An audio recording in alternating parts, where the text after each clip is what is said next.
presentation. Great.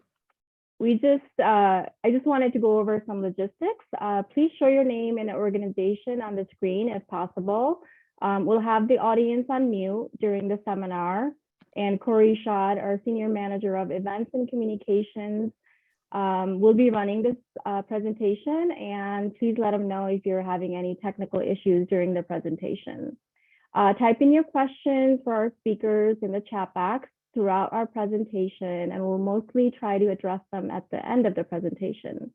And just to let you know that this is being recorded for later viewing, and we'll share it with you all.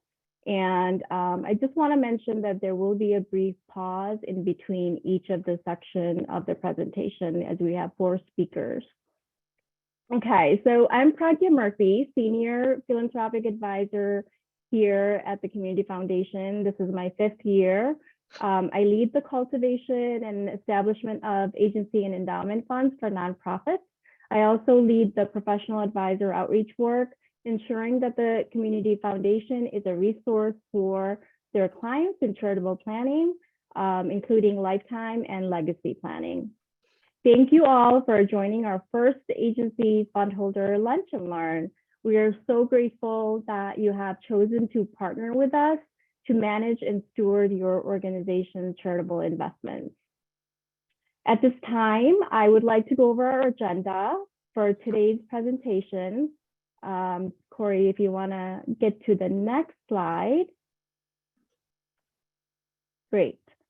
First, I'll be giving you an update and overview of the Community Foundation, overview of the agency fund, benefits of having this fund, accounting and legal aspects of the fund, accounting and reporting, and investment management of the agency fund. Our second part of our presentation, Monica Merante, our Senior Director of Philanthropic Services, will be going over how to review your fund statements and how to access and utilize the My Giving online donor portal. Jan Lane, Senior Philanthropic Advisor, will present on the transfer of wealth opportunity and our 5 for CNY program. Last but not least, Tom Griffith, Vice President of Development, will go over some planned giving concepts and considerations and how we can help you incorporate planned giving for your donors. Then we'll have some time for Q&A at the end of the presentation. Next slide, please. You can go one more, Corey. Perfect. So Central New York Community Foundation is a tax-exempt public charity that serves people who share a common interest in improving the quality of life in Central New York region. Established in 1927, the Central New York Community Foundation encourages local philanthropy by supporting the growth of permanent charitable endowments for the betterment of the region. The Community Foundation serves as a steward of charitable legacies for individuals, families, and businesses, and serves as a civic leader. Convener and sponsor of special initiatives designed to strengthen local nonprofits and address the region's most pressing challenges. There are over 800 community foundations in the US focused on addressing community needs in a specific city, region, or a state. Closest one to us are Herkimer, Tompkins County, Rochester, and Buffalo, and we all are able to collaborate together on best practices and strategic initiatives in each of our communities. Community foundations know the community and stay alert to emerging issues, needs, and opportunities. We steward the community's endowment, ensuring that during difficult times like COVID, funds are available to meet local needs. Community foundations also know the local nonprofits and research their programs and effectiveness. Just a little history that I might quiz you on later. Banker named Frederick Goff established the first community foundation in Cleveland, Ohio in 1914. Central New York Community Foundation was established just over a decade later in 1927. We're the largest local endowed philanthropic foundation in the Central New York region. We have about 900 funds the size ranging from 10,000 to 30 million, with each fund having a donor-defined mission and purpose. At our last fiscal year end, March 31st, 2022, our total assets were about 400 million. We're working on wrapping up the current fiscal year end at the end of this month, and we'll be able to share the results after. We received $34 million in gifts in the last fiscal year. We distributed more than $18 million in much needed grant support to nonprofit organizations in Central New York and surrounding areas. Our focus is on Onondaga and Madison counties, and we also have affiliate endowment funds focused in service to Cayuga, Oswego, Pulaski, and girls and women causes through our Women's Fund. Affiliate funds are led by volunteer leadership council members. Next slide, please. Perfect. So I'll just go over how nonprofit agency funds work at the Community Foundation, and this might be just a refresher for most of you. Nonprofit agency fund is a unique charitable fund that nonprofit creates for itself to sustainably support their mission.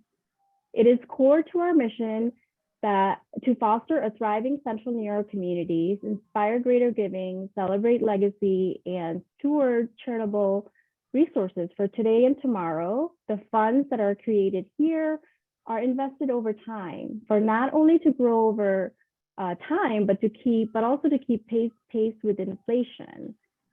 We have close to 100 agency funds at the Community Foundation.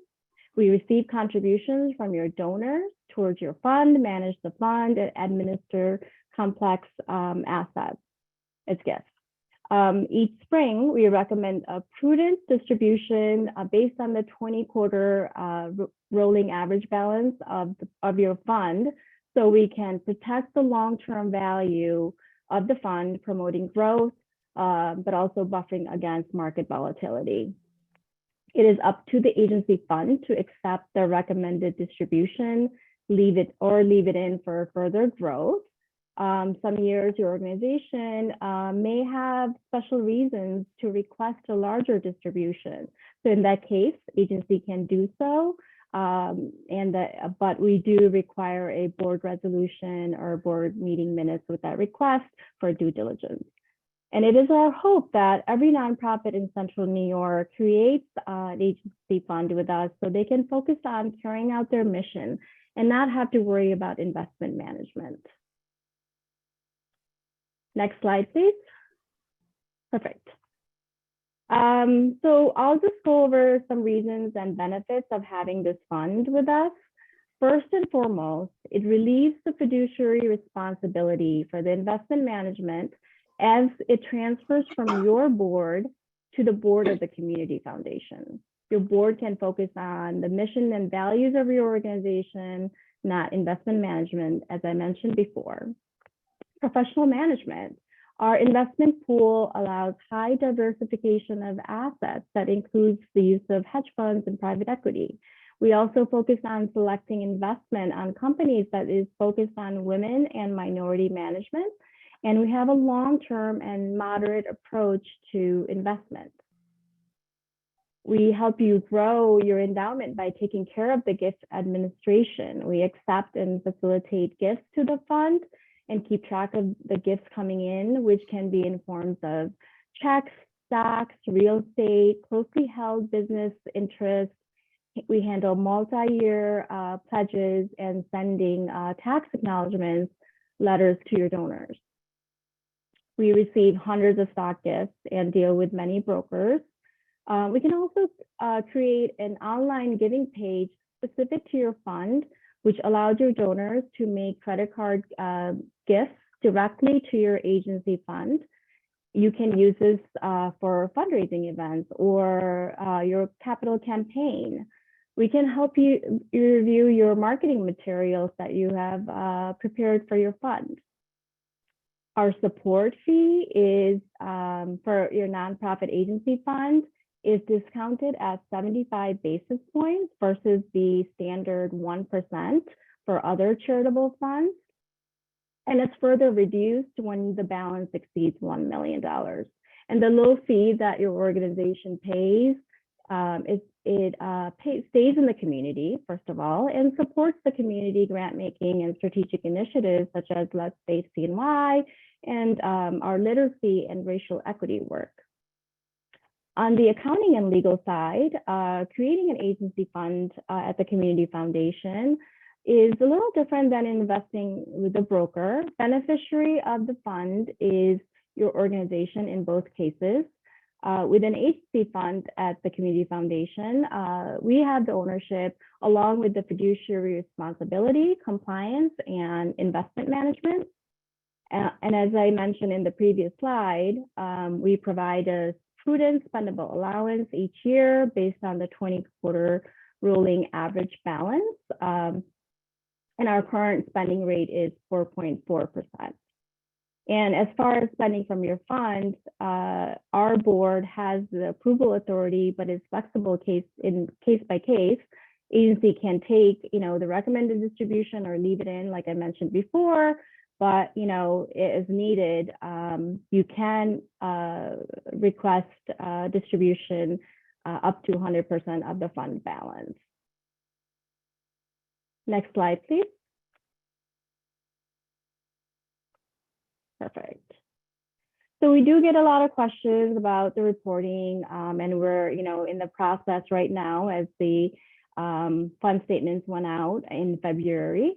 So we do provide an annual fund statement that lists the beginning and ending balance with gains and losses and contributions to the fund. And Monica will be covering this in the next portion of the presentation. And you also have access to the online donor portal or My Giving to monitor activity of your fund at any time. Again, Monica will be going over this in detail with you later on. And your agency fund is an asset of your organization, just like if it would be with a broker, as I mentioned earlier. The fund balance is reported as an asset on your organization's balance sheet and as a liability on ours. And for audit, we would provide the audit confirmations to your accountant. And this is the time of the year that we get these requests from your accountant. So feel free to direct them to us. Next slide, please. Great. So our investment approach is long-term, based on using diversification consistent with our investment pool size, and it has proven to be sound over time. Our investment return net of fees since inception is 7.3%. Our investment consultant is Crucial Partners, formerly called Colonial Consulting. We have over 25 years of relationship with them. Mike Miller from Crucial Partners attends and presents to our finance committee of the board on a quarterly basis. He actually just presented at our finance committee meeting earlier this week. Their niche is community foundations and work with many of our peers, such as Buffalo, Rochester, and Vermont Community Foundation. The current spending rate, which I already mentioned, is 4.4%. And just want to take a minute to talk about our new Sustainable Responsible Impact Investment Pool, or the SRI investment pool. We launched this investment pool back in August 2021, and it's around $13 million at this time. We offer this investment pool for our donors and fund holders who want to generate a competitive market return while also emphasizing social and environmental benefits. This pool focuses on environmental, social, and governance or ESG factors, and also the United Nations Sustainable Development Goals, or SDGs. We've had a few new funds who have selected the SRI investment pool in the last year and a half, and also a few of our existing fund holders have decided to convert their investment from the main or the traditional investment pool to the SRI investment pool. One nonprofit recently created two agency funds. One is opted into the main or the traditional investment pool, and their second agency fund is invested in the SRI investment pool. So you do have options to do both.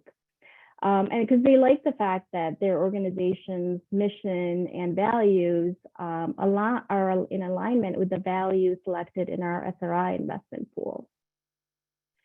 So this is the end of my section of the presentation. I do want to point out that everything that I just covered here is included in our agency fund handbook, which you should have received with the fund statement back in February. And if you don't, please reach out to me, and I think we'll also be emailing this with the video recording. So at this time, if there are any relevant questions in the chat, Tom, I can take that. Otherwise, I'll hand this over to Monica. Thanks, Pragya. I'm going to talk a little bit about the different tools associated with your agency funds here at the Community Foundation. The first that we're going to tackle is how to read your fund statements. This is a sample statement which can be found in the Nonprofit Agency Handbook that Pragya just referenced. In this, you'll see two columns. The left side column is the current year that's being reported on, and the right side column is the previous year for reference. Your statement provides a summary of contributions into the fund, interest and dividends, realized gains and losses, and unrealized gains and losses, provide an overview of the net investment activity over the course of the previous year. Other income refers to cash received for dividends paid while a gift of stock is held by the foundation. Many times you won't see anything in that category. The next section summarizes grants paid out of your fund during the calendar year, support fees that Pragya talked about a little bit earlier, and other expenses. Other expenses may include online credit card processing fees. If you work for a nonprofit organization that has an online giving platform, you're familiar with those. Whatever merchant vendor you use charges a fee for processing a secure credit card transaction, and ours does as well. And we simply pass on that cost or deduct it from your agency fund. And then the ending balance shows the balance of your fund at 12/31 for the current year, and in the right-hand column from the last year as well, so you can see, so you can compare the two. On the next slide, we'll get into a little bit more detail. It's important to note that the contributions for the statement period and the grants for the statement period only detail out those categories for that left-hand column, the most recent calendar year that we're reporting on. So the description of contributions will include the name of the donor that was contributing into the fund and the date of that contribution, as well as the amount. Grants for the statement period show all of the distributions from your fund. And because you have an agency fund, you are the only organization that can receive distributions from your fund. Everything that I just went through is detailed in the How to Read Your Fund Statement section, which can be found in your agency fund handbook. We'll mention that handbook a couple times today. Next slide, please. Here's just a, oh, could you go back one for me?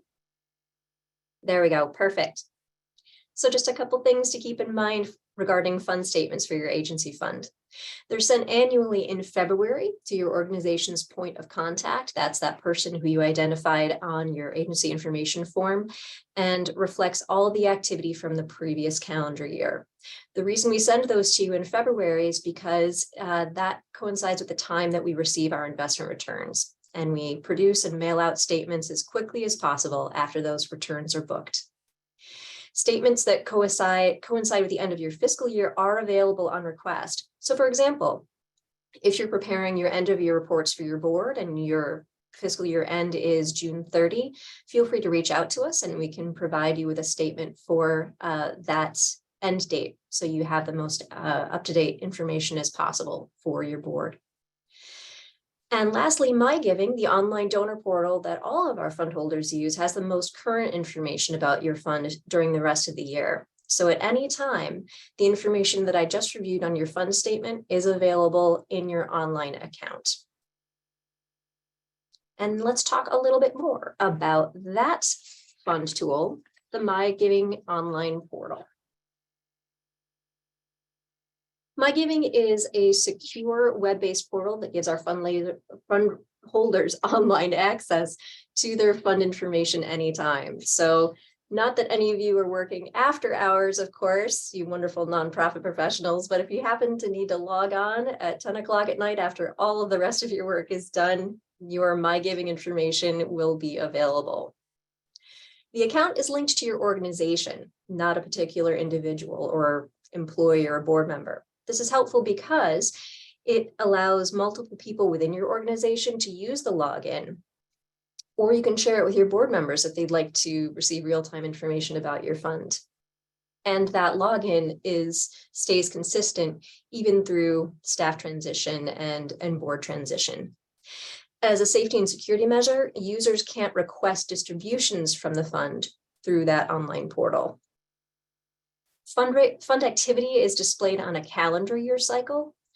So you'll notice when you log in the month of January, there's not a lot in there. It's because January starts a fresh year of reporting in your My Giving account. Gifts to your fund appear under contributions as soon as they are booked into our system. And monthly investment activity appears once the investment allocation is complete. This usually is about 3 weeks after the close of the month.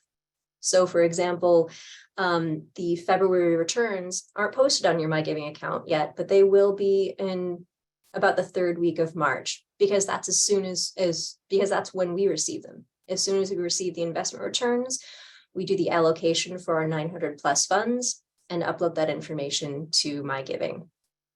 For this reason, we do not recommend that agencies attempt to reconcile activity in their agency fund with their internal accounting systems on a monthly basis, because no matter how hard you try, it's never quite going to line up. However, your fund balance in your My Giving account will always reflect the amount that is in your fund at any time. The next slide that we're going to talk about illustrates how to log into your account. You access your My Giving account through our website. So when you go to cnycf.org, along the top, you'll see a menu bar, and you're going to click on Donor Login. Enter the username and password that you received in your welcome packet when you opened your fund. And then you'll have access to all of the information in your account. You also have the option to change your username and password after your initial login. And if for some reason you misplace or forget your username and password, you can always contact us and we can reset those credentials for you. On the next slide, we're going to dig in a little bit to what you'll see when you log into your My Giving account. This is the fund summary page, the main page. Along the right-hand side, you'll see a navigation menu where you can access the profile of your organization, changing username and password options. And then below that, the My Fund menu, which shows you your fund summary. You can request a statement. You can detail into net investment activity, contributions, or grants paid. You can also click on any of the highlighted fields within that My Fund summary table, contributions, grant distributions, or net investment activity, and also access that level of detail. So we're going to do that for net investment activity on the next slide and show you what the net investment activity detail looks like. Monthly gains and losses are posted again by the 3rd week of the following month. And all of this information is also included in summary form on your annual statement. So that is the quick tour of your My Giving account and your fund statement. Next, Jan Lane is going to talk a little bit more about our 5 for CNY initiative. Thanks, Monica, and hello, everyone. I'm Jan Lane, a senior philanthropic advisor at the foundation, and in my current role, I assist the local individuals with charitable planning, and I'm also the foundation lead for legacy planning. Today, I'm going to talk a little bit about the national wealth transfer that's occurring right now and is ongoing, what that means for all of us as individuals, as nonprofits, and Central New York as a whole. And I'll also share a little bit about our 5 for CNY campaign and how we're seeking to address this opportunity. So can we go to the next slide, please, Corey? Great. When we talk about wealth transfer, we're also talking about money being passed down from one generation to the next, mainly through estates. And obviously this happens all the time, so why am I talking about it today?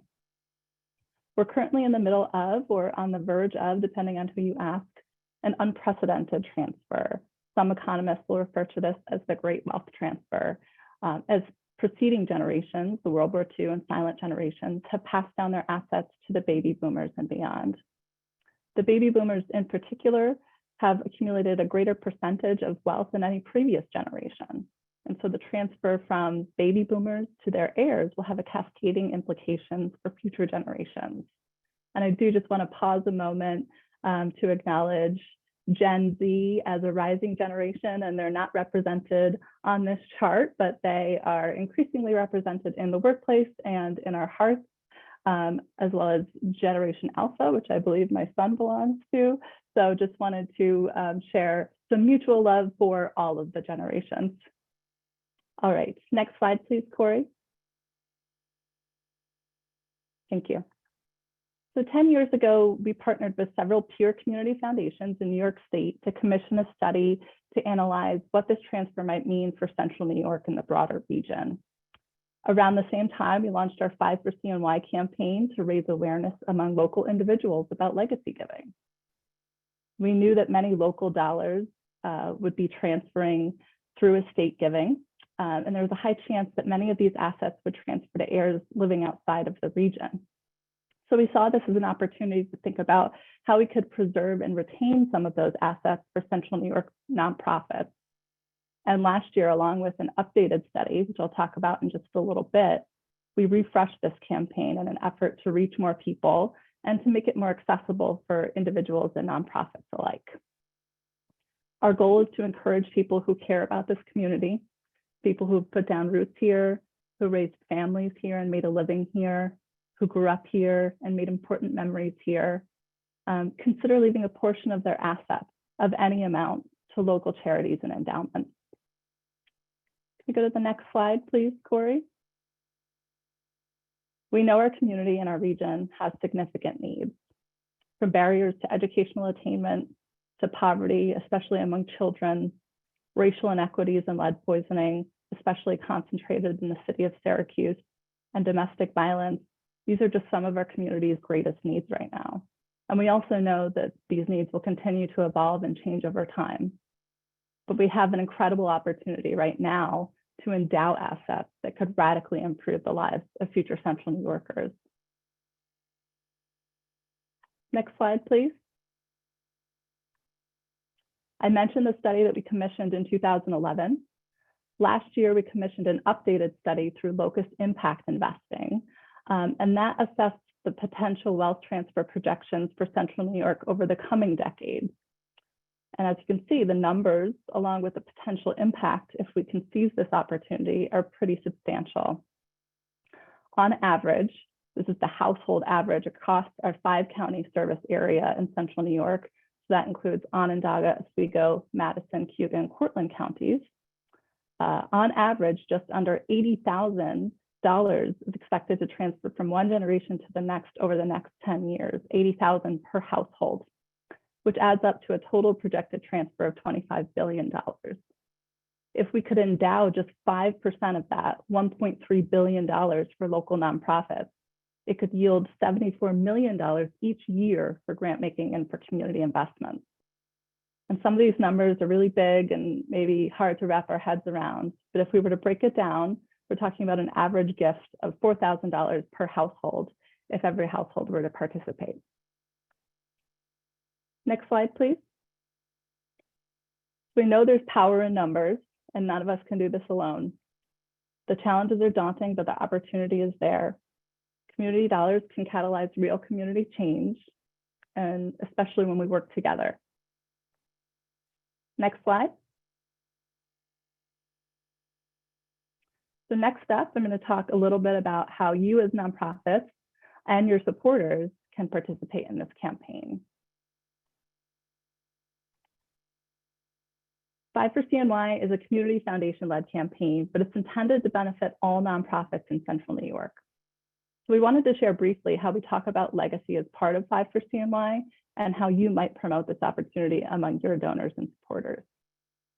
We typically start by highlighting the most common and simplest types of legacy gifts, which would be a bequest in a will or a trust, or a beneficiary designation associated with a retirement account or insurance policy. This could also include other types of more complex planned gifts, which Tom will be addressing in just a minute or two. But the most straightforward option would be one of those first two bullet points.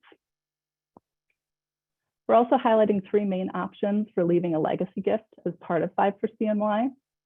So your donors could give directly to your organization's endowment or agency fund held here.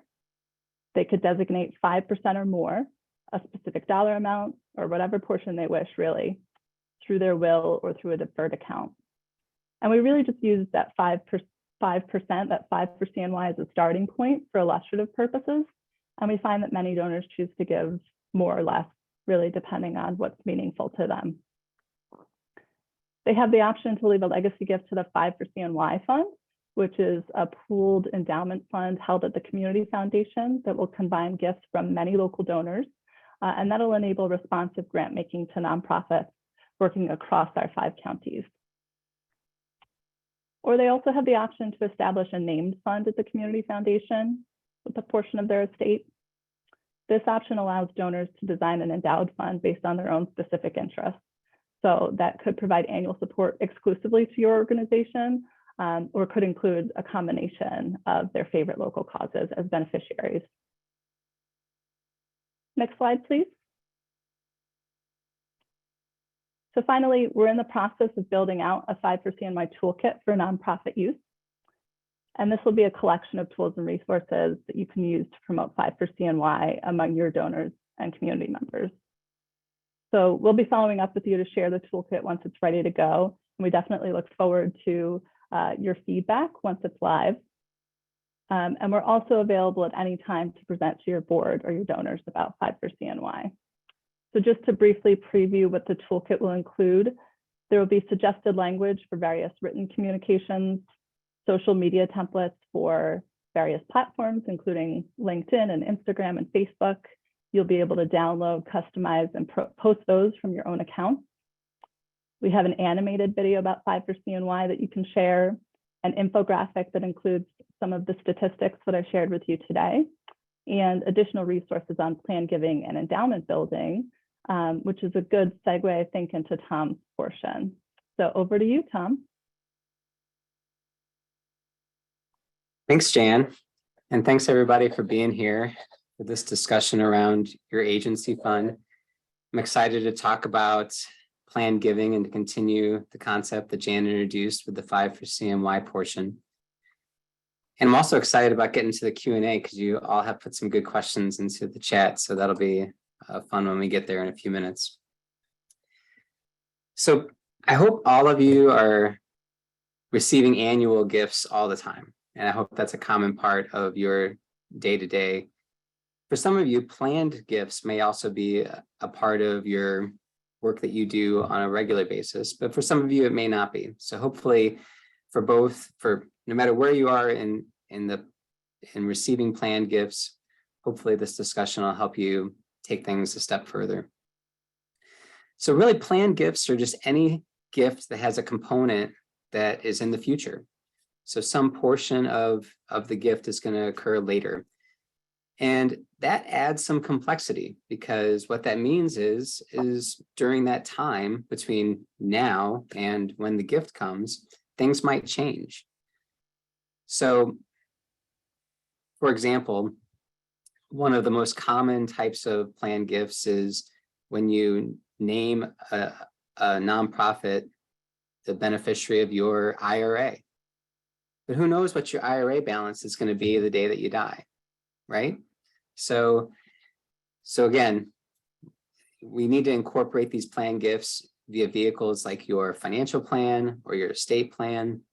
There are some more specific kinds of gifts that we'll get into in a minute to talk about that are done outside of the financial or estate plan documents.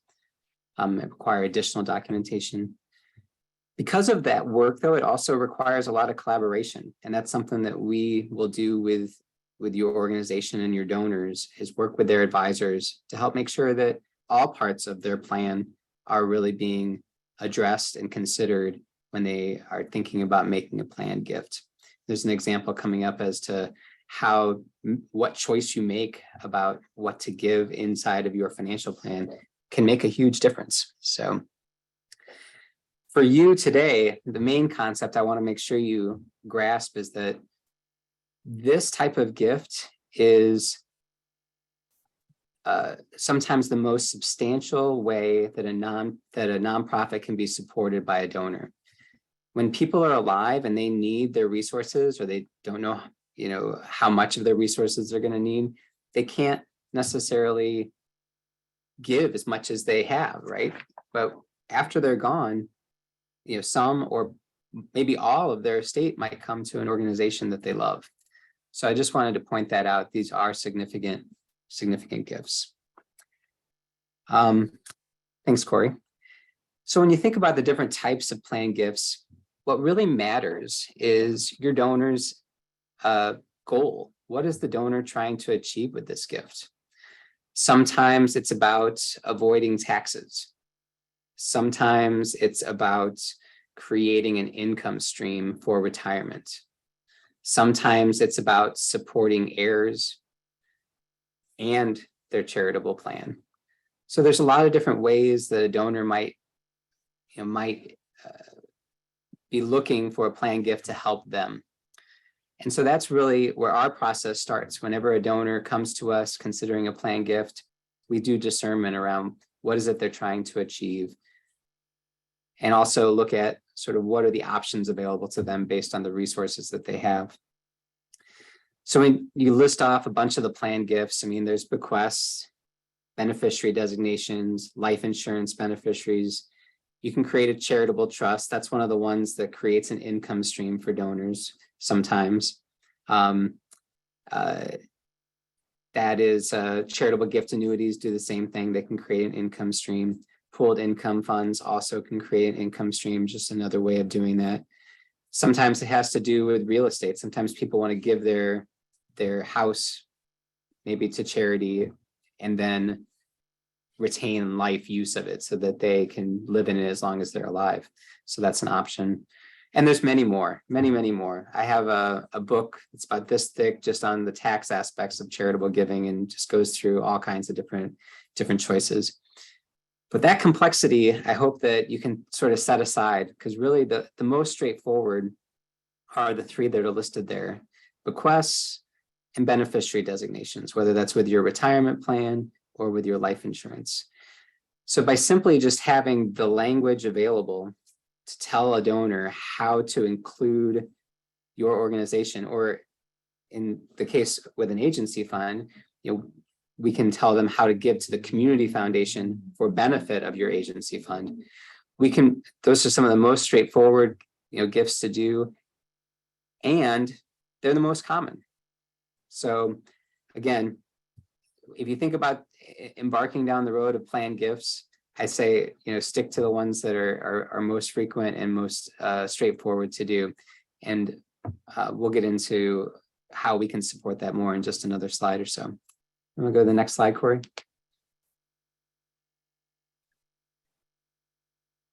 So I mentioned that what you choose to give can make a difference. So if a person has an estate with $100,000 in an IRA and $100,000 in cash, and they want to leave half to charity and half to their heir, and this is a very boiled down example, there's complexities that you could definitely address and make a huge difference tax-wise as well. But the IRA, when you give that to a person, is a taxable gift. It generates taxable income to them. But because the charity is tax exempt, the IRA also comes with no income tax paid. So if you made the charitable request with the cash to the nonprofit and the IRA to your heir, they'd end up paying about $35,000 in tax probably. resulting in them only getting $65,000 of their $100,000 half. Whereas if you flip-flopped it and gave the IRA to charity and the cash to your heir, both entities would get $100,000 or half of the estate. So that's just a simple example, but again, emphasizes why it's important that that this work be done in collaboration with advisors that understand the entire financial picture of the client and the donor. So where we can be your partner. With agency funds, there's a couple different ways that we can help. First of all, complex gifts. Anytime you have a donor who comes to you that says, I want to give you, and if it's something other than cash or a check, they can also give those through us too. But if it's something other than something easy for you to do, you can absolutely always just say, we partner with the community foundation and have an agency fund with them. Here's the contact information for Tom or Jan or Pragya or Monica, and they'll help you coordinate making that gift. So that could include any of those things that are listed there. Securities like stocks, bonds, mutual funds, ETFs, real estate, cryptocurrency. If those planned gifts that we mentioned, if they want to do a CGA, a CRT, charitable remainder trust or charitable lead trust, if they want to do a life insurance gift, all of those things we can help with and get those proceeds either into your fund or sent to you for use. So it doesn't even have to be, the donor doesn't have to be adding to your fund. They can just be wanting to give you a gift and we'll still help facilitate that for you. The second part is with planned gifts. If you start working on planned gifts, we can help with that too. So we can help you create, we can review your materials that you create to make sure that you're using best practices and effective wording. We can help you practice your conversations. We've done that with many nonprofits to help any board or staff members that are interested in going out to talk to some of the best friends of your organization and share with them about this idea of planned giving. Then we can help you practice those conversations so that they're most effective. And we also can administer the gifts that come to CMYCF for benefit of your fund. And that's a pretty big deal. So say, for example, if someone says they want to make you the remainder of their estate, they want to make a bunch of gifts to their family, but maybe some other organization, but they want your organization to be the remainder. If they did that directly to you, you would have to be involved in the estate administration process, which involves accounting for the estate, attorney general review of the estate, and just other questions and items that come up that just take time away from the work that you're doing. If instead you had the donor make that gift to the community foundation for benefit of your fund, we would be the ones that would do all of that estate administration on your behalf. So it really is a time saver and a way that we can add significant benefit to your fund. All right. So I guess I'll just start by saying thank you again. We have a number of really good questions in the chat. If the presenters want to come off mute, I have taken note of a lot of the questions, and I'm glad to start down the list. But if there's anything that you want to add in, please do. So first of all, we will be sending out a follow-up to this presentation that has the recording and the slides and potentially other follow-up information from the Q&A. So that will be coming. So if there's anybody here on your or wasn't able to make it here today from your team that you'd like to share those with, or if you'd just like to have that for your reference going forward, that will be made available. One of the questions that came up was around refusal of a distribution. Have we ever refused a distribution? And so I can say that since I got here at the beginning of 2013, we haven't had the need to refuse a distribution. The normal process for when an agency fund requests another distribution is the board makes a decision about that. It's noted in your minutes or in a board resolution, and you submit that to us and request the distribution. And we can usually turn that around in about a week. The only time that we would really be concerned about making a distribution is if we didn't think that the resources coming out of your fund were going to be used for charitable purpose. So for example, if you were being sued, if there was a lawsuit or a bankruptcy kind of situation where you were in dissolution, where there was a concern that the dollars would be used by creditors of some sort or not be used for charitable purpose, that would be the time that we'd be working with your board and any other involved entities, whether it's the courts or the attorney general, to help make sure that your funds get utilized for charitable purpose. The second area was the transfer of fiduciary duty. The question was, how can you transfer fiduciary duty? So I just wanted to clarify that. So when you gift assets for your fund, it is a completed legal gift, which is totally different than if you just went and made an account with an investment firm. You still own those assets as an organization legally. When you move them to the community foundation, they are legally ours. And what comes with that is the fiduciary duty to manage the investment of those assets. So you still have fiduciary duty as a board to pay attention to the balance of those assets and to include those on your books, and to make sure that, you know, we check in from time to time and that you still agree that, you know, we're being prudent managers. So that part is still there, but what you don't have fiduciary duty for anymore is the choices around the investments that are being made by our finance committee, and the details of that investment management policy and process. So I guess hopefully that clarifies that question.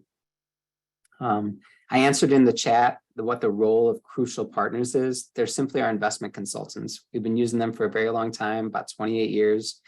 They provide excellent advice to our finance committee.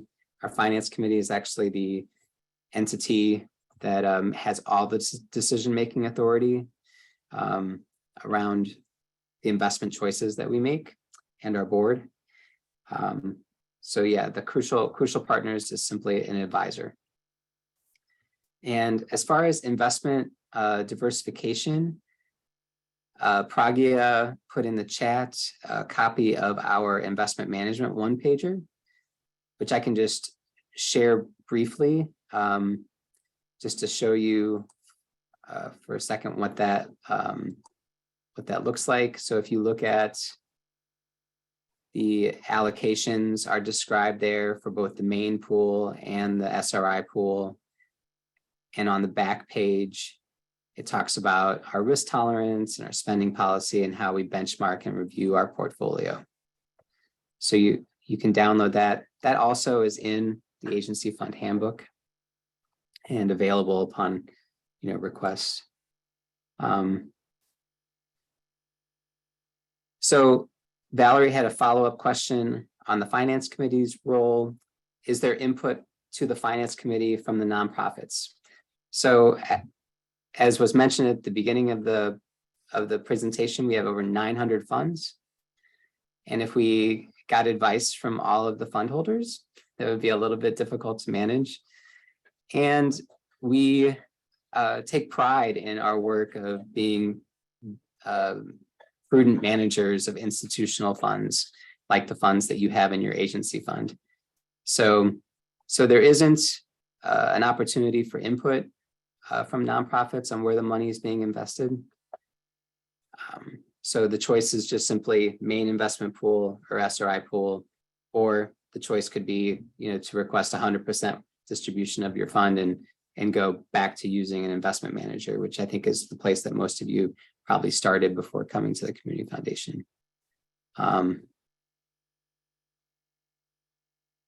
The final question that I see in the chat is around the differences between the main investment pool and the SRI investment pool. And the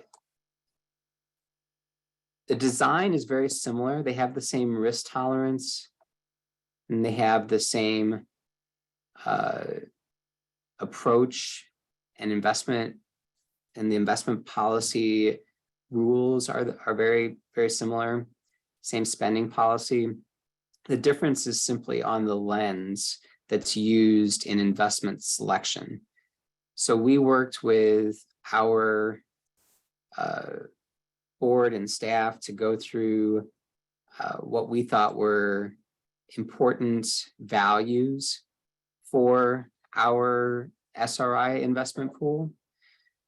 And then we implemented those in the investment choices that we make. So our focus areas, our focus values are quality education, ending poverty, anti-racism, arts and culture, well-being of children, economic justice, human rights, literacy, and public policy and advocacy. So those are the impact areas that we focus on when making selections of investments for the SRI pool.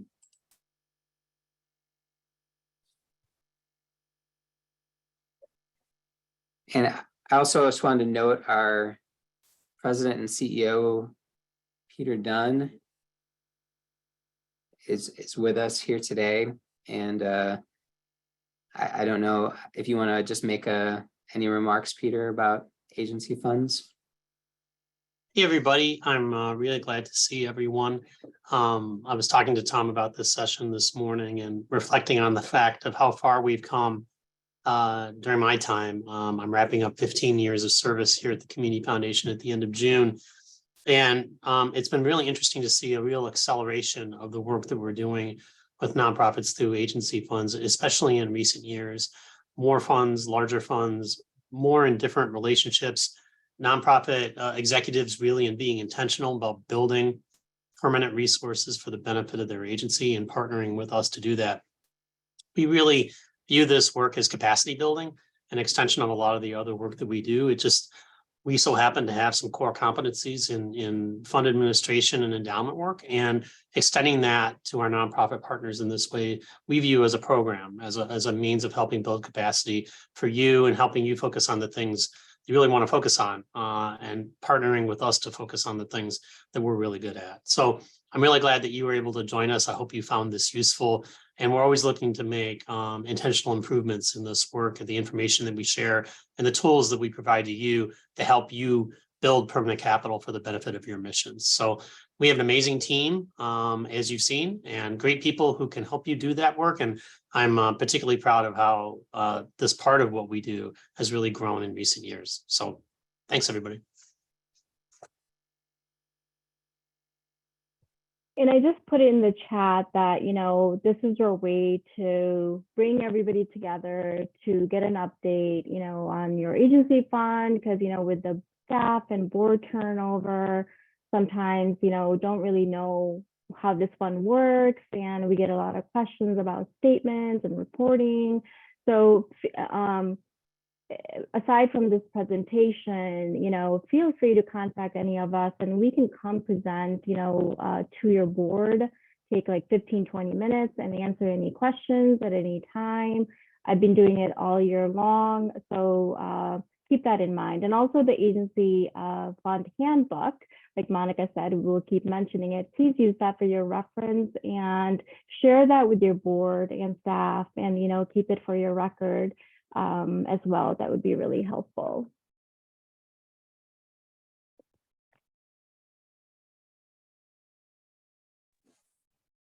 Hi, Thomas, can I ask one question on the fly here? This is Mike Ray. I'm the board president of Jawonio School. And, we established a fund with you guys about a year ago. I recall at the time, there was a sort of fact sheet or, one pager. I can't remember if it was quarterly or annual performance, but it kind of showed, the overall fund performance against the benchmarks, not specific, to our fund, but the overall pool. Is that document regularly updated and available in the portal or elsewhere? So it is something that we receive an update on monthly when we receive the investment returns and do that allocation and apply it to your fund. It's part of what our board and our finance committee reviews on a quarterly basis. And it is something that we can share as needed, especially if there's a particular meeting of your finance committee where you'd like for us to come in and update you on the investment performance and dive into a little bit more detail. So that is absolutely something that we can share from, from time to time as needed. It's not something that we provide on a regular basis. Every month, for example, it's not something we provide on a regular basis via the portal. So. Okay, yeah, that's what I was thinking about more in terms of just kind of board oversight and keeping an eye on the overall fund performance. If there was, I think you just answered my question. There's no automatic distribution of it, but I was wondering if there was a way to get that periodically. But yeah, and the annual numbers and quarterly numbers are posted on our website. So those are also available for the pool on the website. So it just doesn't go into the detail that report that you're referring to has. So. Okay, great, thanks. So looks like Jeff is asking just making a statement. Thank you, Jeff. We did not Thank prompt you. Jeff to make that statement, but we're grateful. Thanks so much, Jeff. Jan, did you want to mention anything about, your offer to come present about the 5 for CNY initiative to all of your board members or for board meetings? Yeah, so like I said, we're available, to meet with you and your board to dig a little bit deeper into this topic. I was chatting directly with someone about some questions on 5 for CNY and mentioned that we had kind of refreshed our campaign to try to hopefully make it more accessible. And part of that really was in response to nonprofits expressing concern that, in their efforts, right, for smaller nonprofits, they want to be able to encourage giving directly to their organization. And while 5 for CNY is certainly a community foundation led and hosted initiative, the goal really is to boost awareness around legacy giving in the community by presenting a kind of unified collective message, whether it comes through the community foundation or not. So when we promote these options, we promote all 3 of the options that I talked about: giving directly to your favorite nonprofits, giving to the 5 for CNY fund, or creating your own fund. And we're certainly open to feedback from all of you about how you might engage with this message. And when we make the toolkit available, we want to know what's effective and what's not. So it's a learning process for all of us. And we are partners in this work. So we look forward to working with you and learning how we can improve and grow. Thank you.